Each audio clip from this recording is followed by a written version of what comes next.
Welcome to Mechanic. In this video here we have a 2018 Honda Accord. This is the hybrid version. We're going to show you how to enter the rear parking brake service mode. So when you need to change those rear parking brakes, you do need to release the electronic parking brakes. Otherwise you won't have space to fit in the new brake pads. So we're going to show you how to use the scanner to do just that. So what you want to do is you want to come to maintenance.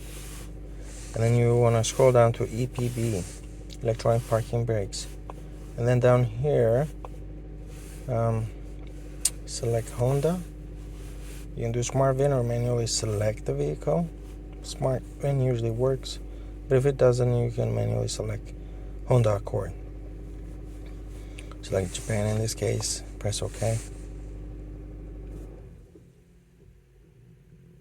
And then it says enter brake pad maintenance mode. And then read the instructions, press enter.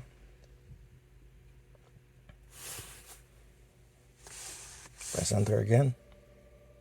You can hear the rear parking brakes release. It says parking brakes released. Okay. Now, once you're done replacing your brakes, come back to this. Press enter again. Enter. So back to normal mode, and that will put the parking brakes back to where they need to be. Pads was moved to original position. Press enter and you're done. And that's it. Thank you for watching Mechanic, where you can be the mechanic.